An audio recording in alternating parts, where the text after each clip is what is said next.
자, 국민 여러분, 안녕하셨습니까? 인도 태평양 전략연구원 최승윤입니다.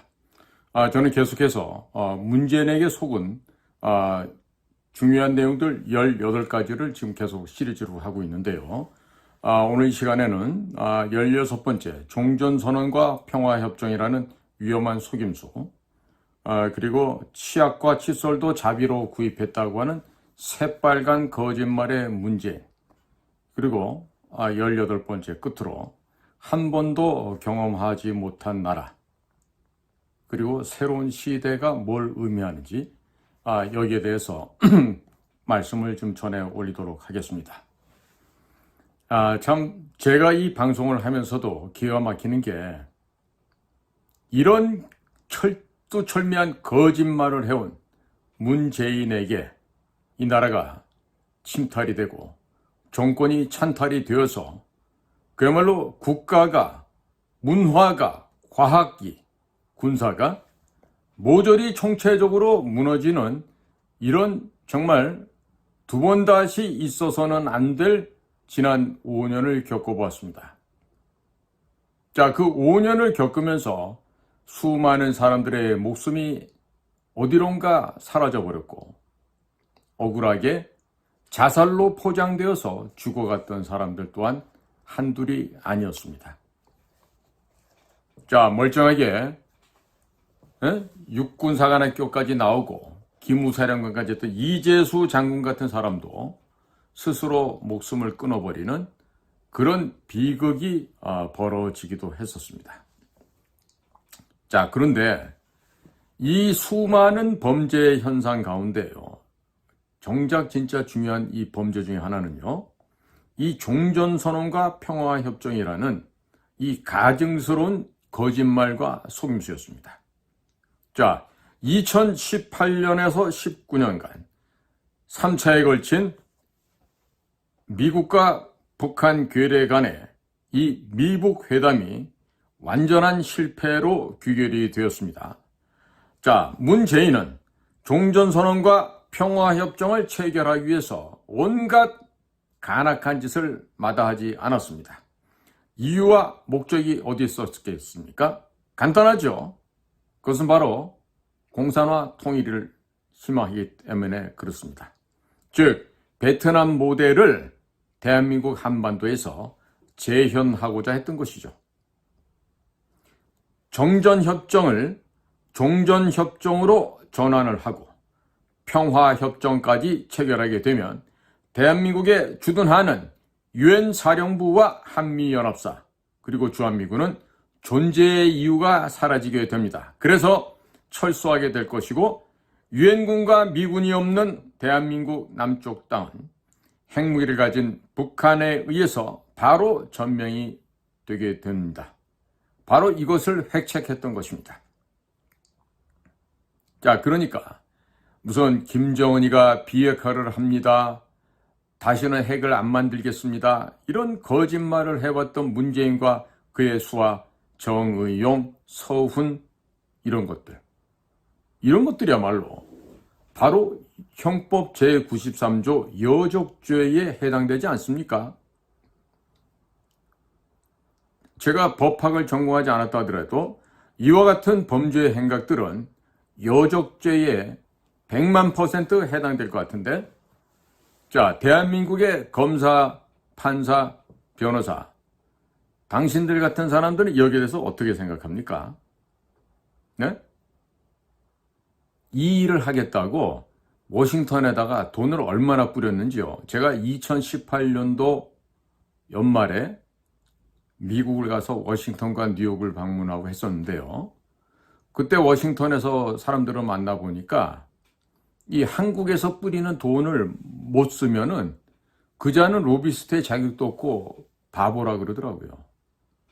그리고 그 돈을 뿌리려고 진짜 곳곳에다 돈 뿌리고 다니는 애들이 있어요. 바로 국정원에서 파견 나간, 그 당시에 워싱턴 거점에 파견 나갔던 애들이에요.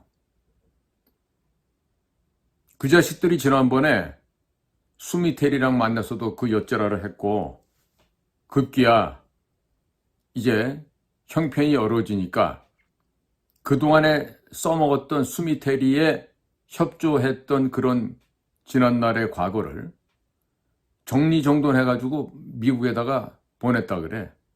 FBI에다가. 그래서 스미테리가 기소되게끔 만든 거죠. 아주 간악하기가. 그러니까 걔네들은 이 나라 대통령 지시 받는 것도 아니야. 국정원장 지시 받는 것도 아니야. 그냥 평양 애들이 지령을 받고 박지원이가 야! 똘마이들 일로 와봐. 요즘 저 평양에 어른이 그러는데 니네들 이것 좀 하래. 그럼 가서 하는 거예요 그냥. 그러니까 이런 것들은 어떻게 돼요? 잡아다가 문초만 해서 끝날 일이에요? 죽여야 된다니까. 응? 이런 역적질을 하는 것들은. 죽여야 돼. 근데 이 나라가 개판이 돼서 정신줄 놓고 있어 다. 이래가지고 어떻게 되겠어요? 이래갖고. 왜 도널드 트럼프처럼 목숨 바쳐서 일하겠다 하는 그런 국가 지도자가 지금 당장에 필요한 이유가 바로 여기 있는 겁니다. 자, 지금 베트남 같은 경우에 파리에서 평화협정이라는 걸 만들었었죠.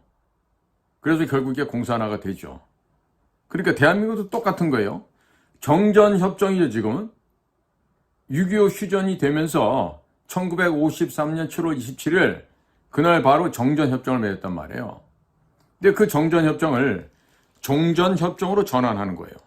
더 한 걸음 더 나가서 평화협정까지 체결하는 거예요. 그렇게 되면 대한민국 주둔하고 있는 유엔군 사령부, 한미연합사, 주한미군이 존재의 근거가 사라져요. 존재할 이유가 없어지게 됩니다. 자, 그래서 그들을 철수시키려고 하는 거예요. 그러면 유엔군이 없고 주한미군이 없는 대한민국은 핵무기를 가진 북한 괴뢰에 의해서 바로 점령이 되겠죠. 바로 이게 문재인이가 바라는 나라였어요. 자, 베트남 전쟁을 보십시오. 공산 베트남은 미국과 협상을 하면서 자유 베트남에서 미군을 철수하게 했어요. 또 미군이 사라져버린 미군이 없는 자유 베트남은 공산 베트남에 의해서 바로 함락되었습니다. 자, 함락되고 나서 가장 먼저 척결한 인간들이 누구야? 그동안 월맹 공산당에게 협조해왔던 반정부 인사들, 반정부 스님, 신부, 목사들 이런 놈들부터 먼저 죽여서 없앴다는 거 아니에요. 왜? 야, 그 자유체제 내에서도 국가를 반역하고 반대하던 너희들 같은 놈들은 우리 공산체제에 보면 더 반역할 거냐. 먼저 죽어. 전부 다 죽창으로 쑤셔서 죽인 거야. 그게 바로 우리나라도 공산화 되면은 똑같은 일이 이 나라에서도 벌어지게 된다 이 얘기예요. 자, 그러니까 종북주의자 그리고 김정은의 대리 간첩으로 의심되는 문재인 이 자가 이 문재인이란 자가 이 베트남 모델을 한반도에서 재현하려고 했던 것이에요. 자, 문재인이란 자는 집권 전반부에는요, 미국 대통령과 김정은이 테이블에 앉아서 협상하도록 온갖 감언이설을 해가면서 김정은이가 비핵화를 한다고 합니다. 이렇게 거짓말을 해갖고 협상 테이블에서 도널드 트럼프가 싱가포르 하노이에서 만나도록 했어요. 나중에는 판문점에서도 만나죠. 그런데 판문점 같은 자리에서 문재인이가 기어 나오니까 미국 경호관들이 못 나오게 문을 딱 밀어서 막아버리죠. 걔는 쪽팔린 것도 모르는 애야. 누구? 문재인이라는 애는. 응? 자, 그러니까 이러한 문재인이가 얼마나 간악한 놈인지 미국은 알고 있었어. 이 정말로 간교한 놈이다. 응? 아주 친북 인사 중에 가장 친북 인사다. 그러니까 미국이 속질 않은 것이죠. 결국 결론은 뭐다? 실패로 끝나게 된 겁니다.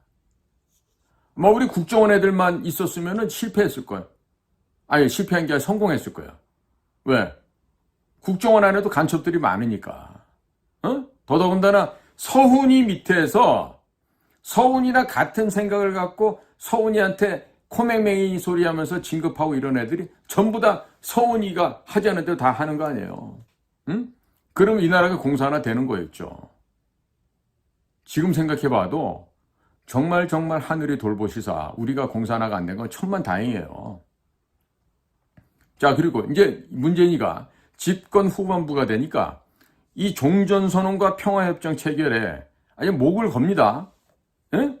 그래서 궁극적인 목적이 유엔 사령부와 주한미군을 몰아내고 인민군들이 북한 괴뢰의 인민군들이 남한을 접수해달라 이거를 하겠다는 속임수를 펼쳐왔던 거예요. 어? 이거는 지금 우리 국민만을 속였던 걸까요? 우리 국민을 속였지만 또 누굴 속였죠? 전 세계를 향해서 거짓말하는 거예요. 응? 그리고 대한민국의 이 옥토를 김정은이의 아가리에다 다 밀어 넣어주려고 그런 거야. 응? 대한민국의 이 선량한 국민들을, 물론 선량하지 않은 20%는 있죠. 응? 이 대한민국 국민들을 김정은이의 아가리 속에 밀어 넣어서 노예로, 노비로, 응? 김정은이의 그 충성스러운 애견으로 만들려고 이런 음모를 펼쳐왔던 거예요. 근데 이런 자를 아직도 그대로도 조사를 안 해, 수사를 안 해, 시작조차 안 해. 뭐 하자는 거야, 그러면? 뭐 하자는 거냐고. 어? 이래갖고 어떻게 이 나라가 정상화가 되겠냔 말이에요. 자, 다음으로 치약과 칫솔도 자비로 구입했다고 이 개 구라를 치고 있는 이 문재인이에요. 이 새빨간 거짓말. 응? 문재인이가 취임 초기에 뭐라 하는지 기억나시죠? 청와대에서 치약과 칫솔도 자비로 구입해서 쓴다 그랬어요. 그러면서 뻐기고 자랑했어요. 그러나 그게 전부 거짓말이었죠. 문재인의 아들 문준이라는 있죠. 실력도 하나도 없는 애인데 얘가 또 세계적인 예술가라고 개뻥을 치면서 코로나로 어려움을 겪고 있는 젊은 예술인에게 지급되는 정부 보조금을 이 문준영이 얘한테 몰아줍니다. 먼저 다 잡수라고. 그래서 이 문준이가 그 정부 보조금을요 먼저 타먹고 먼저 쳐 잡수셨어. 응? 또 그의 딸 문다의 가족은 태국으로 이주를 하죠. 근데 태국으로 이주 왜 했지? 태국 이주하기 전에는 이태원 같은 데 다니면서 교통사고 안 냈었나요? 응? 자, 문다의 가족, 남편 서창호, 애 하나, 3인 가족을 위해서 연 9억 원의 국가 예산이 경호를 위해서 쓰여졌어요. 이것들이 뭐 하는 것들인데 얘네들을 경호를 해주고 나라 예산을 9억 원씩 씁니까? 경호원들하고는 별일 없었을까? 문다희 같은 애가? 응? 남편하고도 이혼했는데? 아, 이거 조사해봐야 될 것 같지 않아요? 문다혜와 함께 태국에 나가 있었던 경호관들 중에 혹시나 러브 어페어즈 같은 일들이 벌어지진 않았는지, 응? 살던 집에서 뭔가 근거가 남아있을 것 같은데 이런 거를 태국에 나가 있는 국정원 애들이 조사를 샅샅이 해서 보고해야 되는 거 아닐까요? 근데 안 하겠지, 지금 국정원은. 응? 자, 경호하는 데만 돈이 쓰여졌어요? 그 사위라고 하는 서창호, 걔는 서창호 장인이 누구야? 문재인이 아니야. 문재인이가 민간 기업하는 이스타 항공인가 하는 이런 회사 사장이라는 녀석을 장관급 직위도 주고 이러면서 그거를 장관직 직위를 준 것을 믿기로 해갖고 이 사위한테 그 이스타 항공의 임원이 되게끔 하고 억대 연봉을 받게끔 했죠. 자, 거기다가 부인이라고 하는 김정숙이는 국정원 특활비로 추정이 된다 그러면 100% 국정원 특활비지. 그거 국정원 특활비 갖다 나른 애들 지금 전부 다 해외 내보냈다 그래.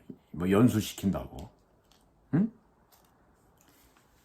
국정원 특활비로밖에 의심할 수밖에 없는 관봉이 신권을 묶어놓은 그 종이 띠 있잖아요.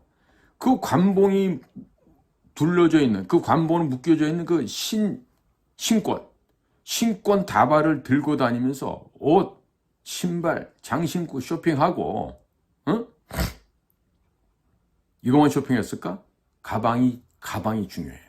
가방이 보통 수천만 원짜리들이야. 응? 싼 게 아마 4, 5천만 원일 거야. 거기다 뭐 이런 뿌루치 같은 거는 하나에 막 2억 원, 3억 원, 막 5억 원, 막 이런 식으로 어마어마한 그런 뿌루치를 했다는 거 아니에요. 그러니까 그 육중한 몸매를 가리려니까 옷감 천도 많이 들어가는 데다가 거기다가 그냥 목걸이로 뿌로찌요, 반지요, 팔찌요, 발찌요, 허리에다가 황금 허리띠는 안 했나 모르겠네. 이렇게 해서 국정원 특활비를 가지고 호화 사치향락에 썼잖아요. 그것도 조사 안 하죠. 국정원에서 조사 안 합니다. 응? 그리고 코로나 때문에 해외여행이 불편할 때야 하늘길도 막혀 있었어요.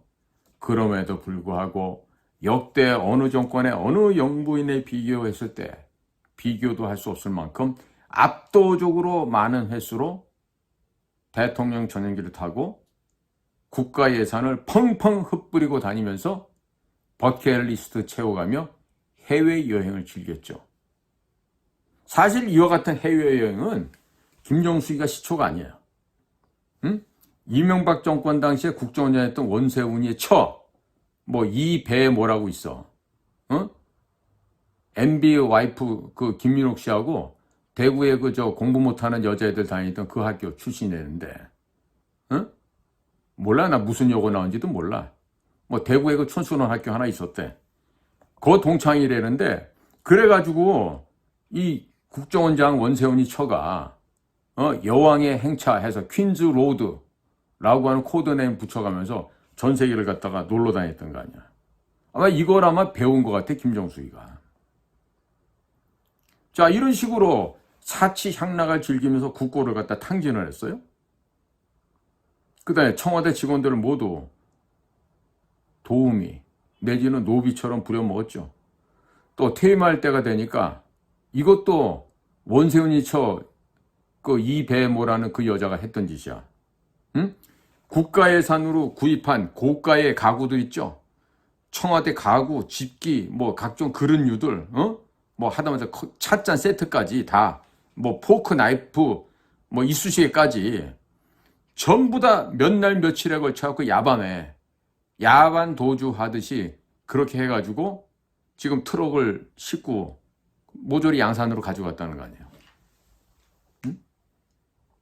그리고 이거를 똑같이 한 사람이 있어. 원세훈이 마누라가 그 짓을 했다니까. 그런데다가 퇴임 대통령이란 자의 각종 연금 보조금을 50% 이상 대폭 인상을 했을 뿐만 아니라 조세 원칙을 어겨가면서 모두 면세로 규정을 변경을 했죠. 자, 처음부터 치약과 칫솔도 자비로 구입한다는 말은요, 국민을 갖다가 기만한 새빨간 거짓말이었습니다. 이 자들이 도둑질을 한 겁니다. 순진했던 우리 대한민국 국민들은 이렇게 사악한 문재인과 그 가족들에게 감쪽같이 속아버린 거예요. 자, 18번째로 한 번도 경험해보지 못한 나라, 그리고 새로운 시대의 의미라고 한번 제목을 붙여봤어요. 문재인은 취임하면서 한 번도 경험하지 못한 나라를 약속했죠. 그리고 퇴임할 때 새로운 시대를 연 정부로 평가되길 바란다고 정말 가증스럽게 뻔뻔스럽게 양심도 없는 자의 본색을 드러내었습니다. 그러나 문재인이가 구현했다고 하는 한 번도 경험하지 못한 나라는 민주주의 정치 체제의 기본인 산권 분립이 무너져버린 그야말로 허망한 난장판이었습니다. 사회주의 경제로 체질을 급변시켰고 국민은 분열되어서 사회 곳곳에서 갈등이 고조되었습니다. 자유민주주의 우방국들을 멀리하고 공산국가를 가까이 하였습니다. 바로 그런 썩어빠진 나라, 붕괴되는 나라, 멸망해 가는 나라로 대한민국이 처해 있었습니다. 우리 대한민국의 국민들은 어떤 나라를 기대했습니까? 더 개방되고 국제화된 나라, 사회와 국가의 총체적 선진화와 문명화가 진전되고 더 부유하고 잘 살게 된 나라, 인권과 자유와 복리 등 자유민주주의가 더 발전하는 대한민국을 기대했어요. 그러나 문재인은 정반대로 갔습니다. 대한민국을 정반대로 몰고 갔어요. 문재인이가 만들었다는 새로운 시대는 독재정치, 경제적 빈곤, 국민 분열, 외교 고립, 사회의 총체적인 저질화, 국가 질서의 붕괴가 현저했던 시대가 되고 말았습니다. 그것은 다름 아닌 바로 인류 역사상 가장 최악의 독재국가이며 최빈국인 북한 공산 괴뢰 정권을 따라가고 그들과 합하겠다고 하는 허망한 간첩들의 생각과 일치하고 있었다는 점을 우리는 드디어 발견하게 된 거죠. 대한민국 국민이 기대했던 나라는 결단코 아니었습니다. 대한민국의 국민이 상상했던 그런 미려하고 아름다운 새로운 시대가 아니라 멸망하는 시대, 망조가 드는 시대, 붕괴되는 시대로 치닫고 있었다는 것입니다. 그나마 지금 비슷하게도 자유우파도 아니면서 자유우파라고 외치는 이러한 무리들에 의해서 대한민국이 그나마 공산화가 안 된 것은 그나마 다행이라고 생각해야 되겠죠. 자, 건국한 이래 끊임없는 발전과 발전을 거듭해왔던 대한민국이 계속해서 상향의 커브를 걸어가고 있었어요. 그런 발전하는 대한민국이 급변하여서 쇠퇴하는, 하향하는 길로 치닫게 되었는데, 자, 대한민국 역사상 처음으로 청년 세대가 부모 세대보다도 훨씬 더 가난하게 된 새로운 시대가 되었습니다. 우리 대한민국이 기대했던 것과는 정반대의 모습으로 한 번도 경험하지 못했던 나라를 경험하게 되었습니다. 즉, 국민이 상상했던 것과 같은 아름답고 긍정적인 그런 희망의 시대가 아닌 그와는 정반대의 모습이 철저하게 정반대의 모습으로 낙후되고 격화되고 파괴되어가는 그런 처절한 미련한 세월을 겪었던 진짜 한 번도 경험하지 못한 시대였습니다. 문재인이야말로 감쪽같이 그 가증스러운 세치의 혓바닥을 가지고 대한민국 국민들을 감쪽같이 속였습니다. 우리 대한민국 국민들이 두 눈을 부릅뜨고서도 이자의 감언이설에 속았던 것이죠. 아직도 문재인이가 무슨 인자한 옆집 아저씨라는 둥 이런 개소리 망언하는 국민들이 이 땅에 있다면 그자들이야말로 북한으로 강제로 이주시켜야 할 대상들이라고 해야 되겠습니다. 거기 가면 문재인이가 그렇게나 추종하고 존경하고 흠모에 맞지 않는 김정은이라는 놈이 있거든요. 그곳에 가서 살아야 되겠죠. 자, 그런데 국민 여러분, 이보다 더 한심한 일이 지금 우리가 살고 있죠. 왜 이와 같은 더럽고 추한 악랄한 인간 문재인을 왜 잡아다가 조사를 하지 않는 것입니까? 왜 문재인을 구속수사 못하는 것입니까? 수사는 고사하고 수사를 시작하거나 착수조차도 못하는 그냥 거짓말로라도 수사할 수 있는 흉내도 내지 않고 있는 현 정권이죠. 현 정권의 우두머리가 난 누군지 모르겠어요. 뭐 혹자들은 문재인의 아바타다, 문재인의 사냥개다, 뭐 문재인의 호위무사다, 뭐 이런 얘기를 하는데 뭐 그런 얘기가 김건희 씨 카톡에서 나왔는지 몰라도 뭐 모르겠어요. 문재인 아바타 맞아요? 문재인의 양아들 맞아요? 아니요, 문재인의 동생이에요? 성씨가 문씨였다고 원래가? 그랬어요?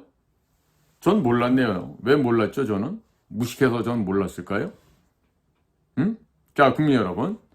자, 지금까지 계속 시리즈로 해서 18가지 큰 대항목을 해서 문재인에게 우리가 어떻게 속아왔는지를 제가 말씀을 드렸습니다. 자, 그러면요. 이걸로 끝나면 안 되겠죠. 자, 다음 시간부터는요. 문재인의 범죄 혐의를 또 한 가지씩 국민들께 다시 재교육을 하고 기억을 되살림으로써 두 번 다시 이와 같이 더럽고 추하고 악랄한 간첩보다 더한 자가 이 땅 위에 더 이상은 같이 숨쉬고 살 수 없게끔 해야 되지 않겠습니까? 저는요, 아무리 자유민주주의 그래도요, 우리나라에서는 보다 좀 색다른 한국적인 한국 특유의 자유민주주의가 되어야 된다고 생각합니다. 자, 중국도 보면요, 등소평이가 그때 그런 말을 했어요. 중국적 특색을 보유한 사회주의 국가를 실현하겠다라고 했습니다. 그래서 有中国特色的社会主义国家라는 말을 모든 문건에서 아주 그냥 귀가 따갑도록 나왔었어요. 수십 년간. 그런데 대한민국도 대한민국의 특색을 보유한 자유민주주의가 되어야 될 것 같아요. 有韩国特色的自由民主主义国家이렇게 바꿔야 된다고 생각해요. 자, 그러기 위해서는요. 적어도 20% 정도는 제거를 해야 되지 않겠습니까? 그렇지 않습니까? 그 일을 하기 위해서는 어떻게 보면 김정은이가 바라는 방법이 어떻게 보면 탁월할 수 있어요. 바로 전쟁이죠.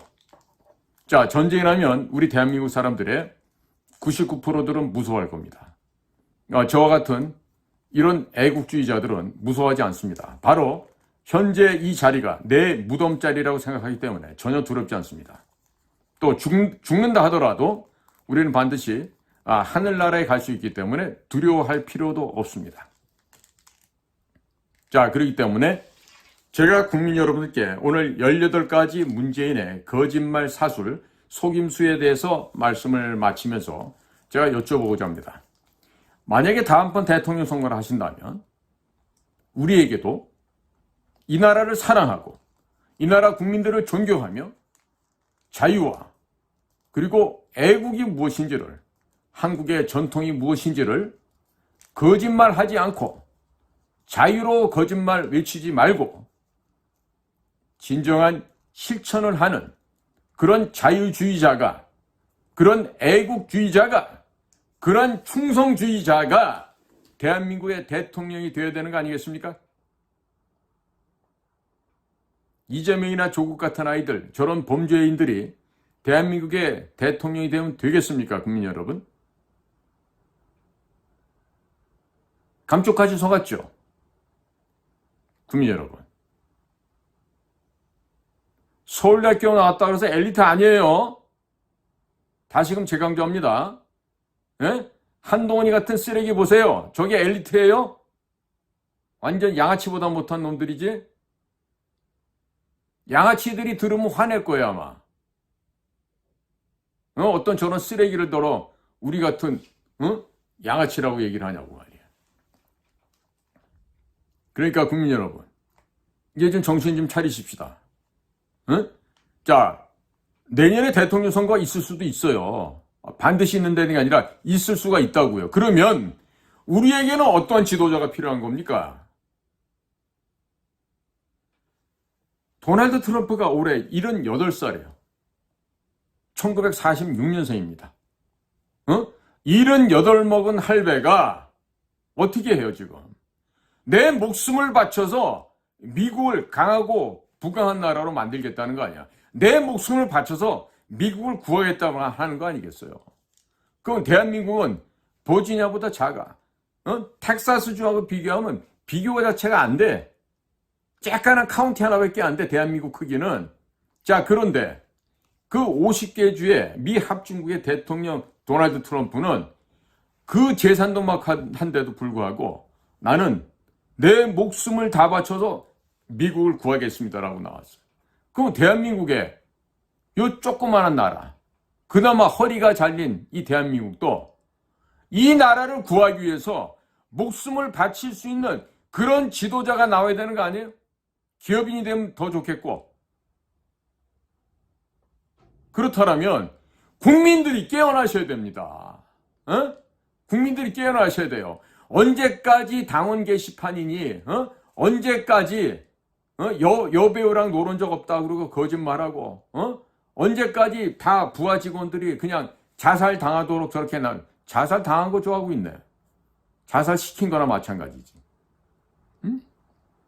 이런 거짓과 거짓말에 능수능란한 이런 놈들이 정치인을 하고 이 나라를 이끌어가는 그 앞장을 서게 한다는 게 말이 됩니까, 국민 여러분? 자, 부탁드립니다. 예편내 수준 안 되는 것들 대통령 뽑으면 돼요, 안 돼요? 안 돼요.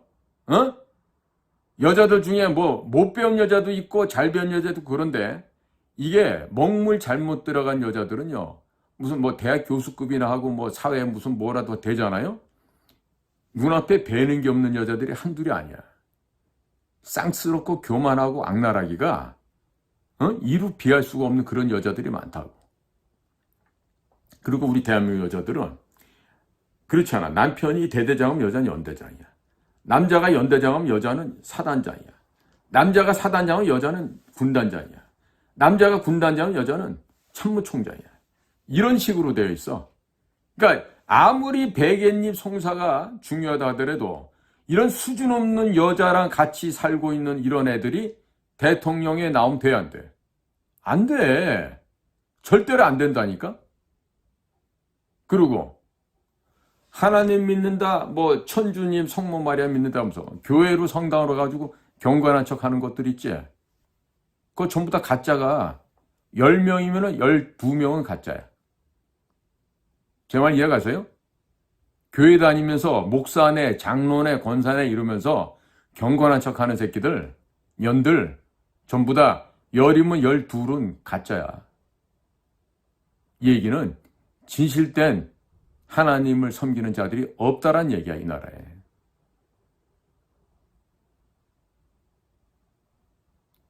내 예를 하나 들어볼게요. 카말라 해리스가 미국의 대통령이 되어야 된다고 생각하는 교회 목사들도 있고 교회 장로들이 있어요. 아유, 겉으로는 뭐 성령 충만하고 하나님 잘 섬긴다고 얘기하지. 그런데 카말라 해리스가 대통령이 되어야 되는데 도널드 트럼프가 대통령이 됐기 때문에 이 나라가 앞으로 어려워진다는 거야. 그런 사람들한테 해줄 수 있는 말이 하나가 있어. 하나님 앞에 죄 지은 게 없으면 걱정할 일이 없다라고 내가 충고를 해주고 싶어. 그런 사람들한테. 왜? 하나님 앞에서 지은 죄가 없어. 정정당당하게 살았어. 정직하게 살았어. 그런데 왜 두려워해야 되죠? 왜 도널드 트럼프가 대통령이 됐다 그래서 우리나라가 힘들어진다고 생각하죠? 그런 예수쟁이들이 있다? 그런 목사들이 있다? 그런 장로들이 있다? 그런 권사 집사들이 있다 싶으면 회개하기 바랍니다. 도널드 트럼프만큼만 성실하게 하나님을 섬기라고 하고 싶어. 성경 공부한다고 예수쟁이 안 돼요.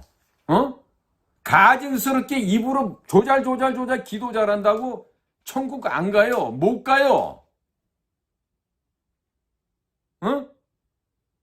주일날 예배 시간에 나와가지고 근사하게 종이에다 써들고 가가지고 열심히 화려한 미사여고 동원해서 기도하면 그 기도가 하나님 앞에 상달될 것 같습니까? 이 가증스러운 예수쟁이들아? 안 돼.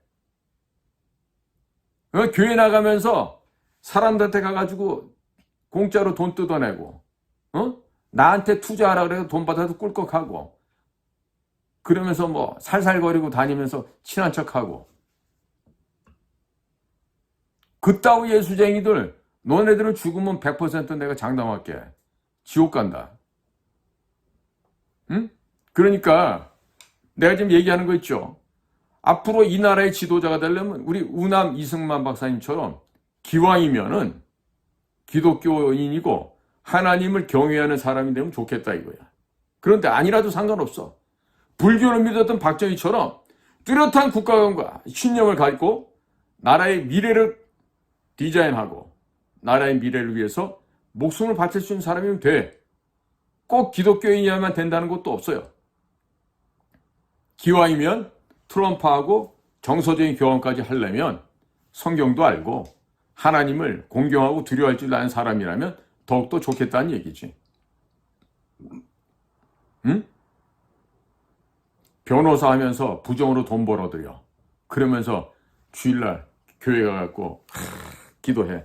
그럼 그 기도를 하나님이 받겠어요? 야, 이 빌어먹을 놈아. 제발 우리 교회에서 나가달라고. 그렇게 얘기하시겠지. 응? 입에서 막 하나님, 성령님 부르고 예수님 부르고 그러면 그게 믿음이 좋은 사람 볼 것 같아요? 하늘에서 보실 땐 그럴 거예요. 이 가증스러운 이 가론 유다만큼도 못한 이 사탄아. 그러시겠지. 근데 우리나라 현실이 좀 그렇다는 얘기. 응? 이 문재인이도 얼마나 성스러운 척하고 살았어요. 김대중이, 김영삼이, 이명박이. 얘들 전부 교회 장로하고 뭐 신자했던 애들 아니야? 근데 삶은 어때? 개차반 아니야. 거짓에 위선으로 점철되어 있는 그런 인간들 아니야. 자, 그래서 지금까지는 문재인의 속아온 18가지를 말씀드렸고요. 다음 시간부터는 문재인의 범죄 혐의, 과연 문재인이가 어떠한 범죄를 저질렀는지 이 범죄 혐의 63가지를 계속해서 시리즈로 말씀을 전해 올리도록 하겠습니다. 자, 오늘도 저희 방송을 경청해 주셔서 감사를 드립니다. 인도태평양 전략연구원 최수영입니다.